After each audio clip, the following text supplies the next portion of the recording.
Assalamualaikum warahmatullahi wabarakatuh. Perkenalkan, saya Isna Yulfrida dengan NIM G00240766. Saya dari kelompok B4 angkatan 2024. Nah, di sini saya akan menjelaskan tentang struktur anatomi vertebra meliputi servikal, torakal, lumbal, sakrum, dan koksigeal. Setelah itu saya juga akan menjelaskan tentang muskuli penyusun regiodorsum.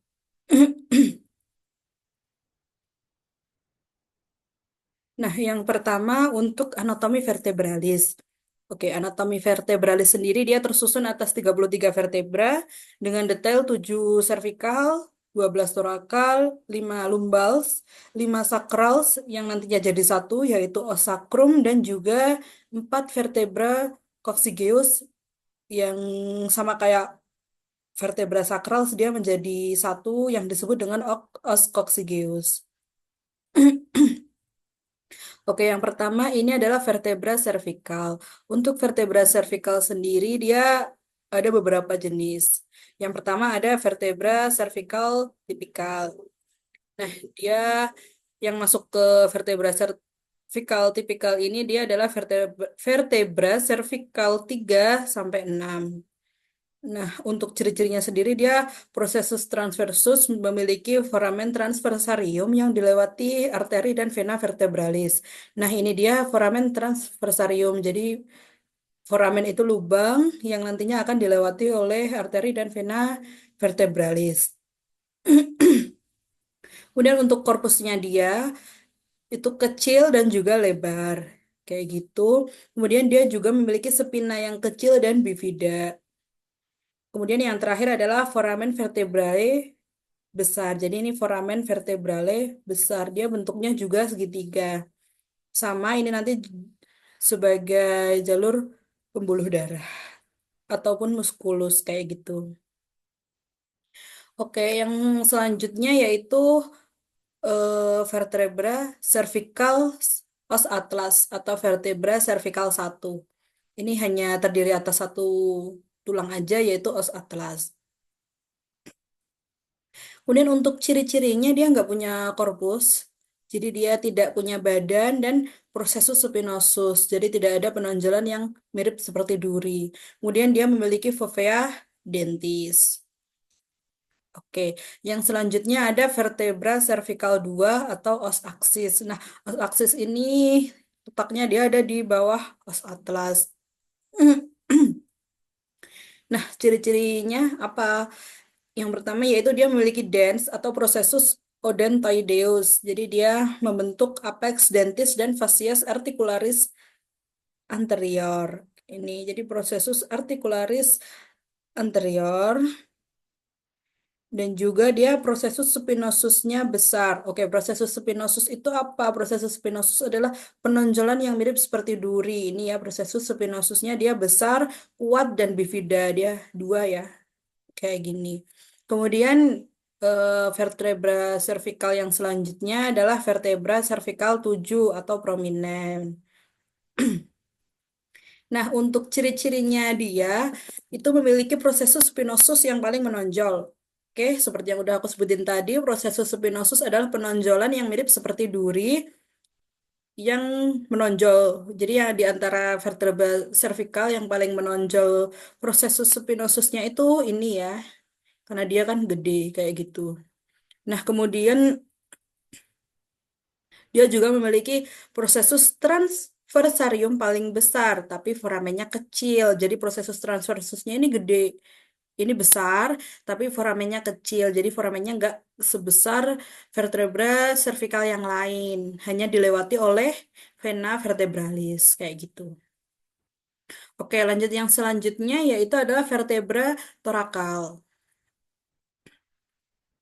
Nah, ini teman-teman bisa lihat ya, ini untuk bentuknya vertebra torakal. Jadi dia memiliki articulatio capitis costae, fovea costalis superior, fovea costalis processus transversi, articulatio costotransversaria, ada juga fovea costalis inferior, superior, dan juga processus transversi, kayak gitu. Kemudian ada juga processus mamillaris dan juga processus Aksesorius. Oke. Jadi yang pertama untuk ciri-cirinya dia adalah korpusnya berbentuk seperti jantung. Jadi ini korpusnya, korpus atau badannya itu bentuknya seperti jantung. Kemudian foramen vertebralnya kecil dan bulat, kayak gitu. Nah, ini foramen vertebralnya. Jadi dia bentuknya bulat. Kemudian prosesus spinosusnya panjang dan miring ke bawah. Jadi ini ya, yang di bawah ini adalah prosesus spinosus kayak gitu.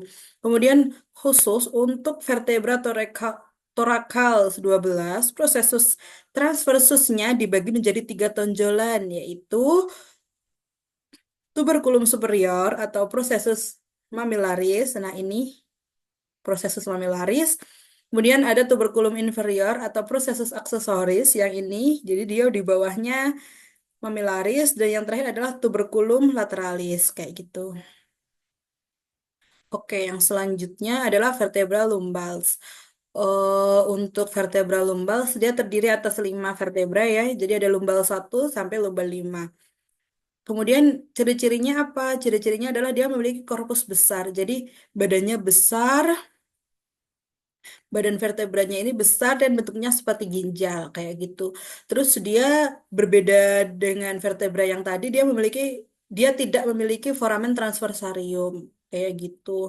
Kemudian foramina vertebranya seperti segitiga. Jadi foramina itu lubang di tengah vertebra. Dia bentuknya seperti segitiga. Kemudian dia juga memiliki pediculus yang kuat dan lamina yang tebal. Kemudian khusus untuk vertebra 5, vertebra lumbal 5 yang paling bawah ini dia memiliki prosesus spinosus yang kecil. Jadi penonjolan yang seperti duri itu ukurannya kecil, bagian ventral corpus lebih rendah dari bagian dorsal. Jadi bagian ventral, bagian depannya, jadi itu lebih rendah daripada bagian dorsal. Dorsal itu belakangnya. Dan kadang melekat pada sakrum yang disebut dengan sakralisasi. Nah, pada vertebra lumbalis 5 ini juga terdapat perlekatan ligamentum iliolumbal. Oke, next ada vertebra sacralis atau osakrum ya, karena dia 5 vertebra ini dia bergabung menjadi satu tulang yang disebut dengan osakrum kayak gitu. Kemudian untuk anatomi osakrumnya yang pertama dia memiliki promontorium. Nah, ini dia promontorium. Nah, apa sih pentingnya promontorium itu? Jadi promontorium itu sangat penting untuk apa? Dia dalam menentukan ukuran pelvis pada bidang obstetrik kayak gitu. Kemudian di sini ada linea transversa. Nah, linea sesuai namanya, linea itu garis-garis. Jadi ada garis, garis, garis, garis. Oke. Jadi linea transversa ini nantinya dia merupakan derivat diskus intervertebralis kayak gitu. Kemudian yang selanjutnya ada juga foramina sacralia anteriora. Oke, dari namanya foramen itu lubang kayak gitu. Dan foramina jadi dia itu lubang-lubang kayak gitu. Jadi nanti foramina sacralia anterior dia membentuk derivat foramen intervertebrale dan dilewati oleh rami anterior nervus sacralis dan an- arteri sacralis lateralis kayak gitu. Oke, yang selanjutnya ini adalah fasies dorsal atau yang menghadap posterior, jadi menghadap ke belakang kayak gitu. Nah, untuk vertebra sacralis atau sacrum yang dia menghadap posterior, itu dia yang pertama punya crista sacralis mediana. Oke, jadi crista itu kayak permukaan yang menonjol kayak gitu. Dia adalah derivat processus spinosus. Kemudian ada juga crista sacralis lateralis intermedia kayak gitu. Jadi intermedia itu di antara dua kayak gitu, dan dia derivat processus transversus. Kemudian ada foramina sacralia posteriora. Foramina. Oke, berarti foramina dia lubang-lubang. Dia derivat foramen intervertebrale dan merupakan tempat keluarnya rami dorsalis nervus sacralis. Oke. Yang selanjutnya ada fasies. Fasies itu apa? Dari namanya fasies itu artinya muka. Kayak gitu. Ada fasies articularis ossis sacri merupakan suatu daratan sendi yang nantinya akan bersendi. Jadi ini daratan atau muka yang nantinya akan bersendi dengan fasies articularis ossis ili. Membentuk artikulasio sacroiliaca. Kayak gitu. Kemudian yang terakhir ada Kanalis sakralis. Kanalis sakralis ini ya. Jadi dia bentuknya kayak kanalis gitu kan. Dia adalah terusan kanalis vertebralis kayak gitu. Nah, yang selanjutnya ini adalah penyusun yang terakhir dari vertebra. Itu ada vertebra coccygeus, yaitu dia gabungan dari empat vertebra yang nantinya melebur menjadi satu dan disebut dengan tulang os coccygeus kayak gitu. Nah, ini yang bagian atas ini ada cornucoccygeum. Nah, apa itu cornu? Cornu adalah penonjolan tulang seperti tanduk yang panjang. Jadi yang menonjol, menonjol kayak gitu. Nah, untuk coccygeus dia tidak ada bangunan yang khusus gitu ya. Jadi ini urut dari atas ke bawah. Ini ada vertebra coccygia 1, vertebra coccygia 2, dan vertebra coccygia 3 sampai 5. 3 sampai 4. Ini salah harusnya cuma 4. Nah, ini dilihat dari ventral atau dari depan. Kemudian yang ini dari dorsal, dari belakang kayak gitu. Dia nggak jauh beda dilihat dari depan maupun belakang kayak gitu. Oke, yang selanjutnya adalah muskuli penyusun regiodorsum. Jadi, apa itu muskuli? Muskuli adalah kumpulan muskulus atau kumpulan otot-otot kayak gitu. Nah, ini di sini ada trapezius, musculus levator scapula, rhomboidea, ada minor, major, dan latissimus dorsi. Oke, next. Terus ini ada detailnya ya. Jadi untuk yang pertama untuk musculus trapezius, dia origonya adalah protuberansia occipitalis externa, processus spinosus, vertebra vertebra cervical 7 dan semua vertebra torakal. Kemudian insersionya dia di clavicula, spina, scapula, dan acromion. Kemudian fungsinya apa? Jadi musculus trapezius ini berfungsi untuk rotasi scapula, fleksi brasium, dan juga abduksi scapula. Nah, dia diinervasi oleh nervus accessoris kayak gitu. Yang selanjutnya ada latissimus dorsi. Oke, latissimus dorsi dia origonya adalah processus spinosus vertebra thoracal 7 sampai 12, spina iliaca dan 4 costae bagian bawah. Kemudian untuk insersionya dia adalah sulcus intertubularis humeri. Nah, dan fungsinya latissimus dorsi ini apa? Dia untuk gerakan ekstensi, adduksi dan endorotasi lengan atas.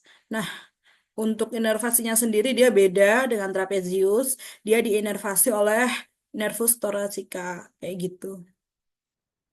Kemudian ada rhomboideus, musculus rhomboideus. Dia ada major dan juga minor. Jadi dia ada dua ya. Untuk origonya ini juga beda. Untuk yang mayor itu dia di processus spinosus vertebra thoracal 2 sampai 5, sedangkan yang minor dia adalah processus spinosus vertebra cervical 7 dan vertebra thoracal 1. Kemudian dia insersionya sama untuk rhomboideus major maupun minor itu ada di margo medialis scapula. Nah, fungsinya sama juga untuk mengangkat dan aduksi scapula dan diinervasi oleh nervus yang sama yaitu nervus dorsalis scapula kayak gitu. Dan yang terakhir adalah musculus levator scapula. Oke, jadi musculus levator scapula ini dia origonya ada di processus transversus vertebra vertebra cervical 1 sampai 4. Kemudian untuk insersionya dia ada di margo medialis scapula atau angulus superior. Nah, untuk levator scapula ini fungsinya adalah mengangkat bagian medial scapula dan menarik bahu ke belakang. Sama kayak rhomboideus, dia diinervasi oleh nervus dorsalis scapula kayak gitu. Oke, cukup dari saya. Ada kurang lebihnya. Saya mohon maaf. Wassalamualaikum warahmatullahi wabarakatuh.